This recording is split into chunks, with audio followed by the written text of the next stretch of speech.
मित्रों नमस्कार। मैं धनीराम पटेल, एडवोकेट, बिलासपुर, छत्तीसगढ़। और आज चर्चा करेंगे अमेरिकी राष्ट्रपति चुनाव के बारे में। और चर्चा शुरू करने के पहले मैं आप सबसे आग्रह करूंगा कि मेरे चैनल DR पटेल एडवोकेट को सब्सक्राइब करें, लाइक करें, शेयर करें, ताकि हम ऐसे ज्ञानवर्धक वीडियो आपके सहयोग से हम हमेशा बनाते रहें। तो मित्रों, आज 5 नवंबर 2024 है और अभी भारत में रात के 11:30 बजे हैं और अमेरिकी राष्ट्रपति चुनाव चल रहा है। और डेमोक्रेटिक पार्टी के उम्मीदवार कमला हैरिस और रिपब्लिकन पार्टी के उम्मीदवार डोनाल्ड ट्रंप के बीच कांटे की मुकाबला है। और ये चुनाव बहुत इंटरेस्टिंग भारतीय लोगों के लिए और इंटरेस्टिंग है कि कमला हैरिस जो हैं अभी वर्तमान उपराष्ट्रपति, वो भारतीय मूल के हैं, उनके माता तमिलनाडु से हैं। और डोनाल्ड ट्रंप महत्वपूर्ण इसलिए हैं भारतीय लोगों के लिए कि अभी जो दुनिया में हिंदुओं पे जो अत्याचार हो रहा है, बांग्लादेश हो, चाहे कनाडा हो, चाहे अमेरिका में कई मंदिरों पे हमला हो, उसके बारे में उन्होंने खुल के बोला है।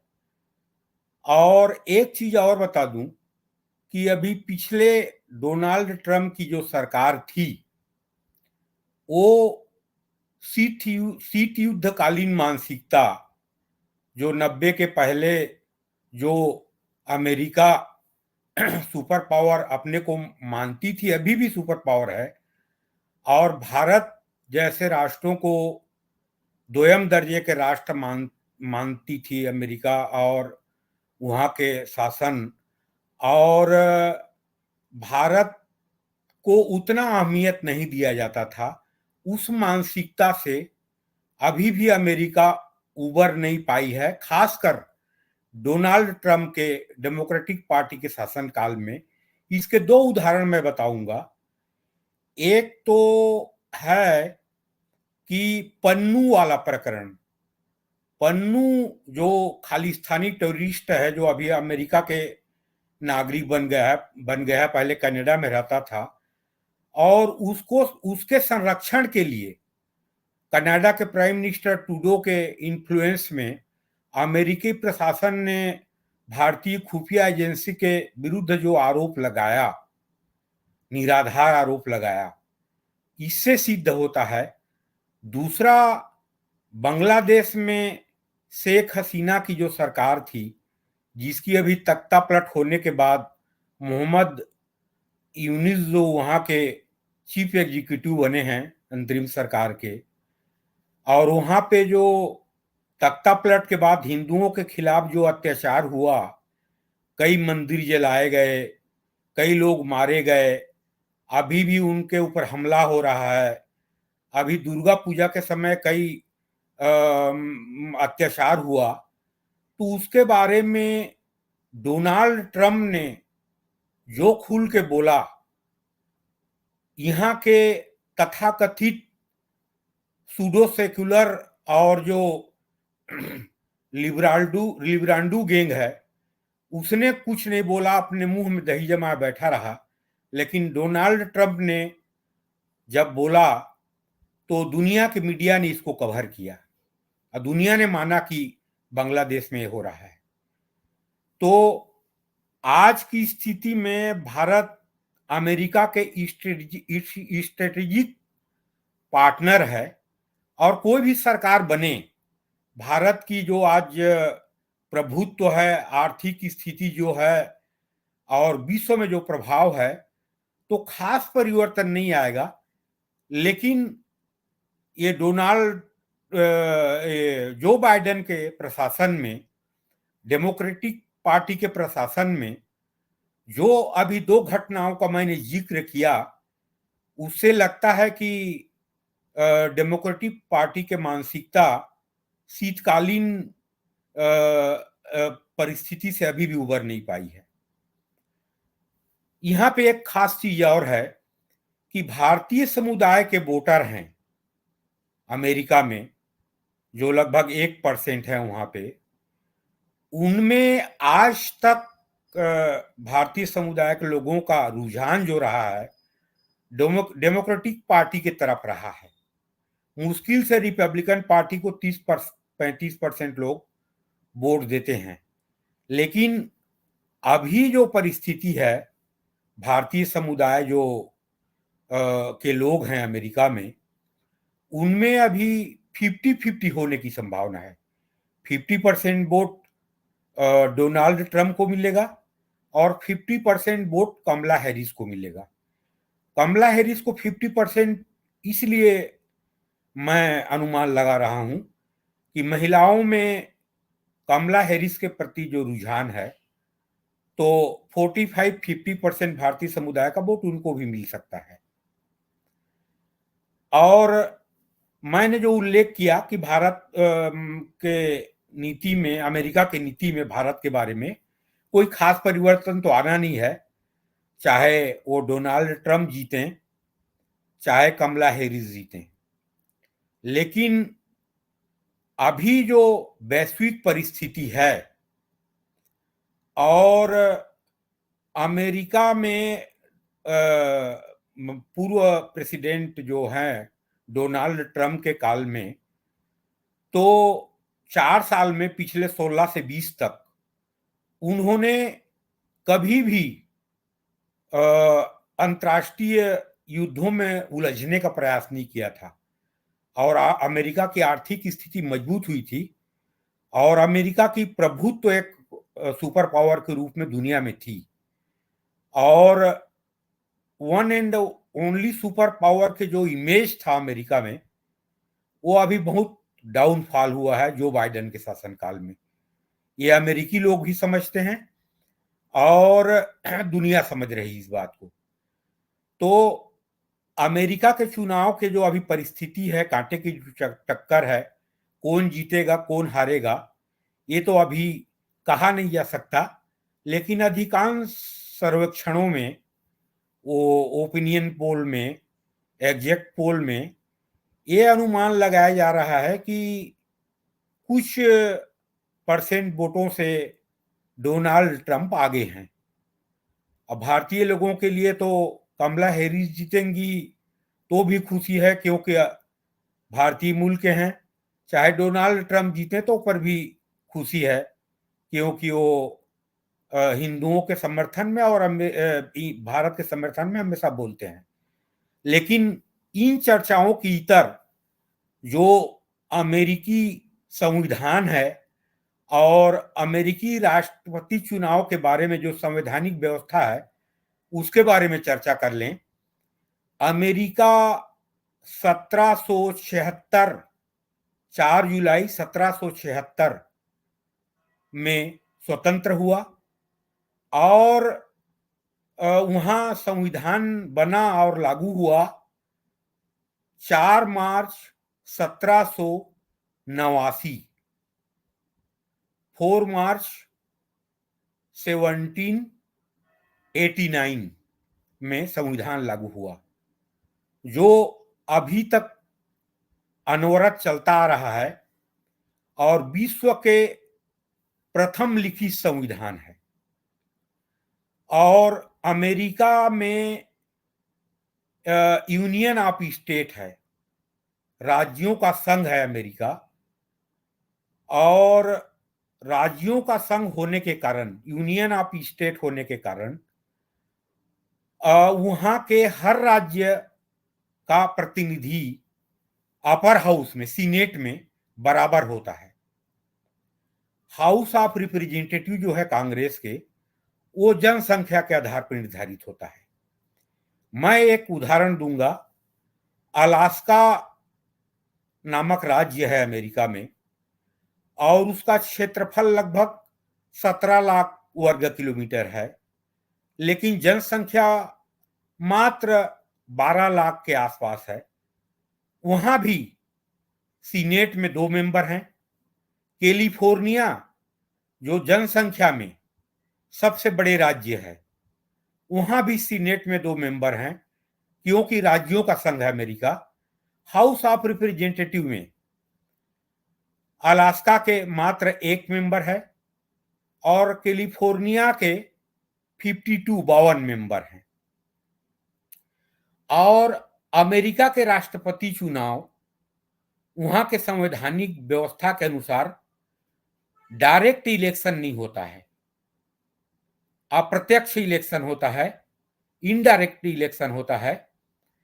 और डायरेक्ट क्या है और इनडायरेक्ट क्या है, इसको सरल भाषा में बताऊं।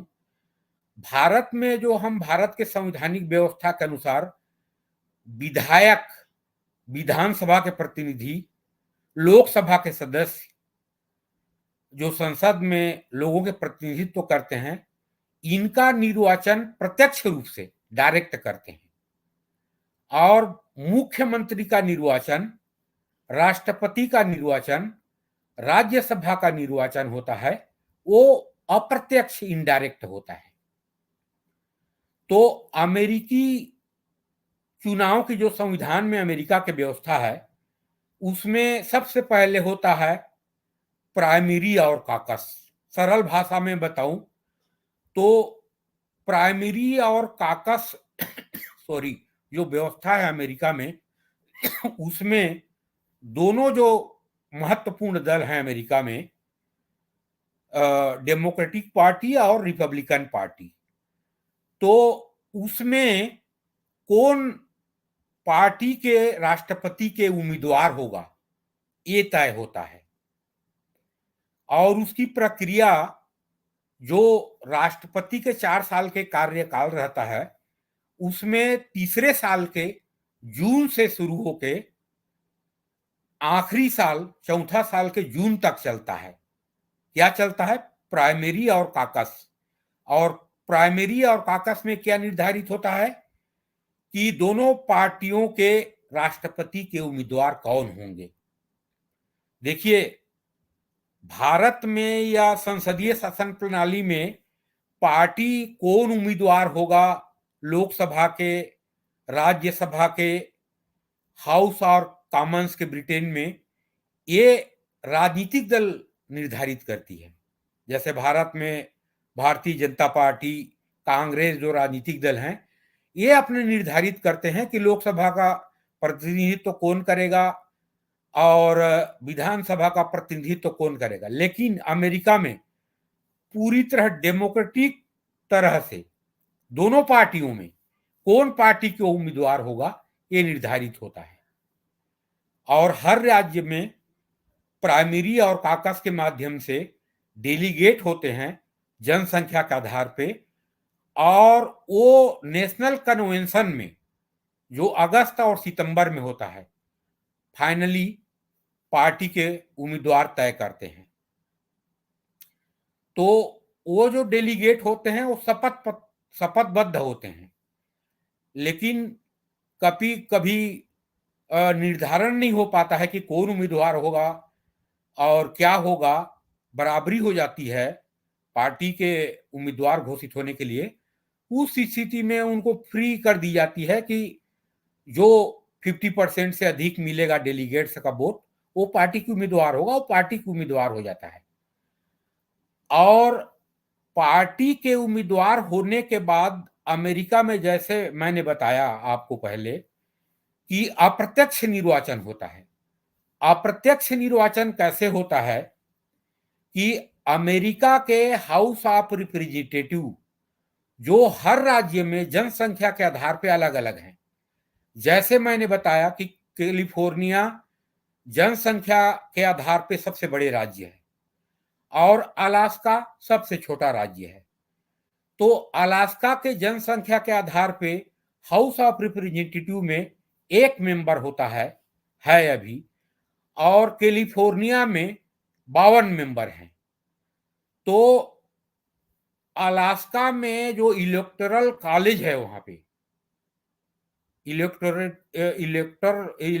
कॉलेज है, तो जो इलेक्टोरल होते हैं, जो राष्ट्रपति को निर्वाचित करते हैं, तो उसका निर्धारण होता है, जैसे कैलिफोर्निया में हाउस ऑफ रिप्रेजेंटेटिव में, कांग्रेस में 52 मेंबर हैं, तो +2 सीनेट, तो कॉलेजियम में डेलीगेट्स कितने होंगे कैलिफोर्निया के?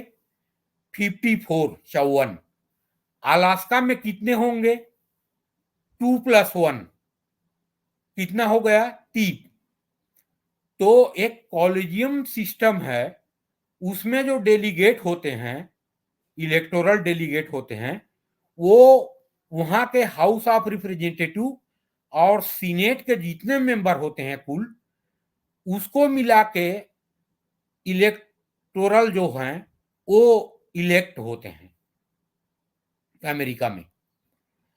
टोटल इलेक्टोरल कॉलेज जो है, जो अमेरिका के राष्ट्रपति की निर्वाचन करती है, उसके सदस्य होते हैं 435।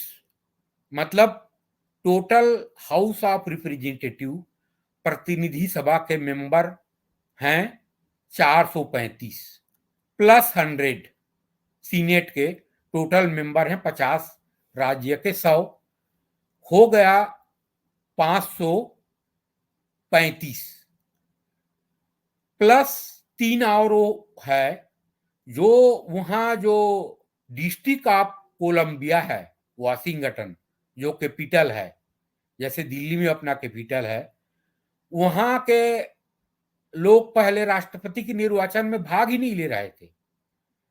तो फिर उन लोगों ने मांग किया, तो उसको कंसीडर करते हुए अमेरिका में संविधान संशोधन करके वहां पे भी इलेक्टोरल कॉलेज है, उसके 3 रिप्रेजेंटेटिव होते हैं।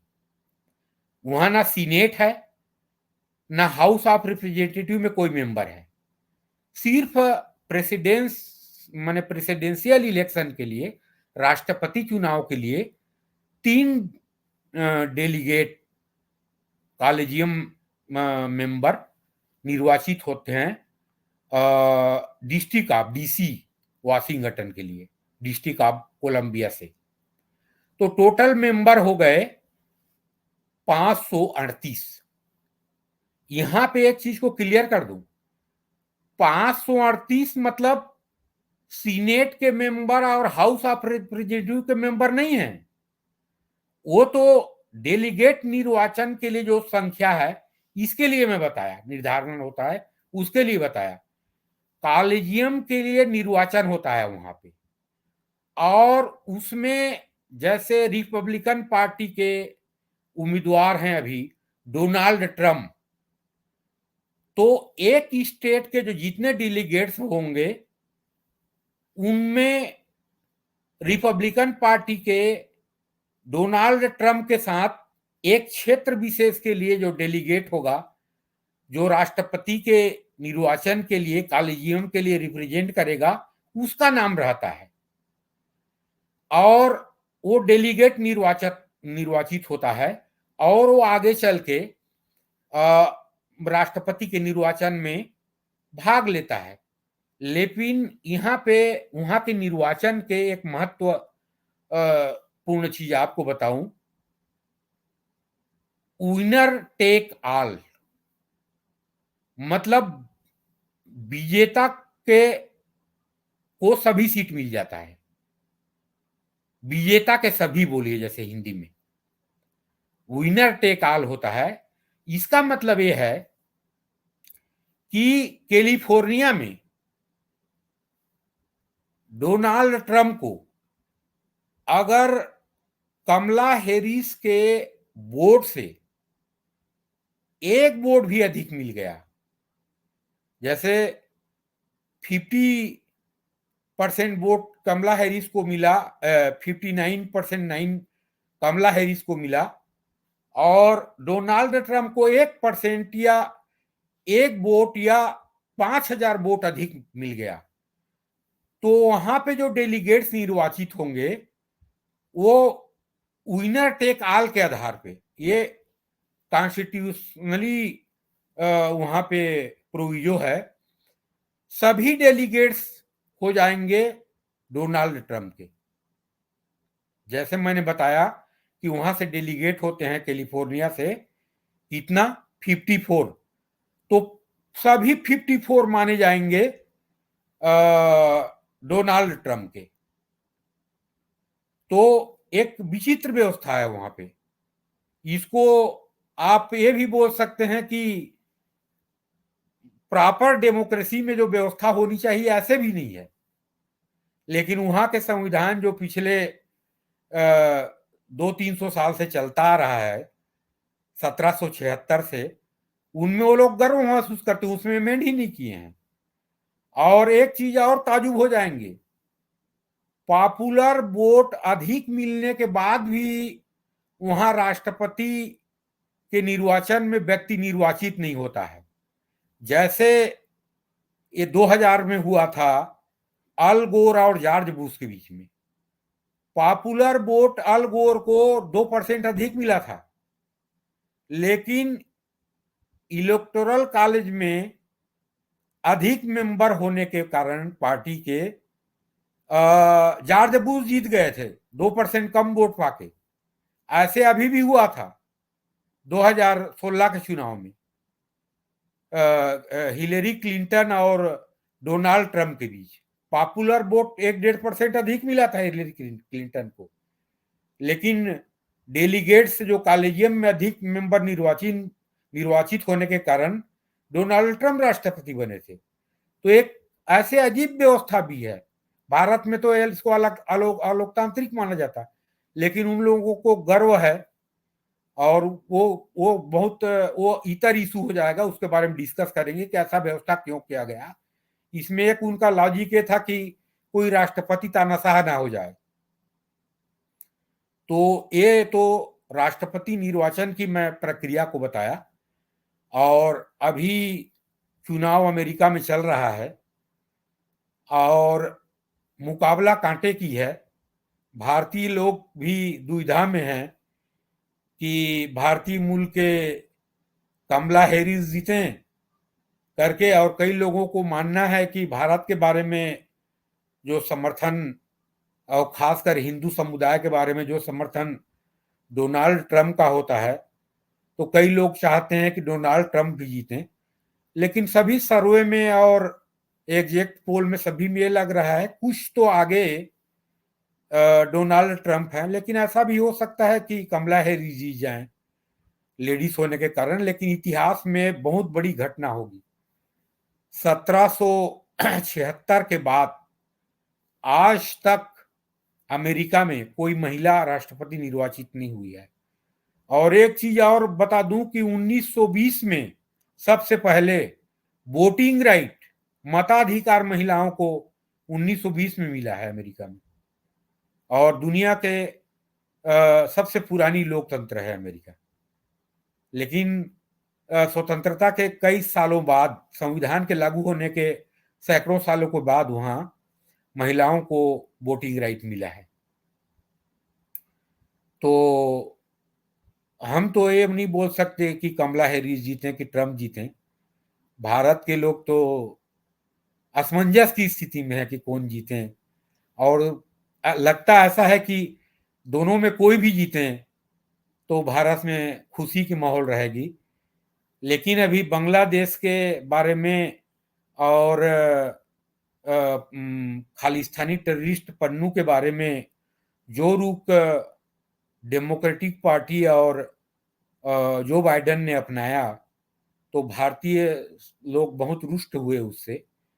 और भारत जैसे उभरते महाशक्ति और अमेरिका के स्ट्रेटेजिक पार्टनर होने के नाते अगली जो भी राष्ट्रपति निर्वाचित होंगे, मुझे विश्वास है कि वो नीति नहीं अपनाएंगे और समानता की व्यवहार होगा और स्ट्रेटेजिक पार्टनर जो है वो और मजबूत होगा। इसी उम्मीद के साथ मैं इस चर्चा को समाप्त करता हूं। जय हिंद, जय भारत, वंदे मातरम।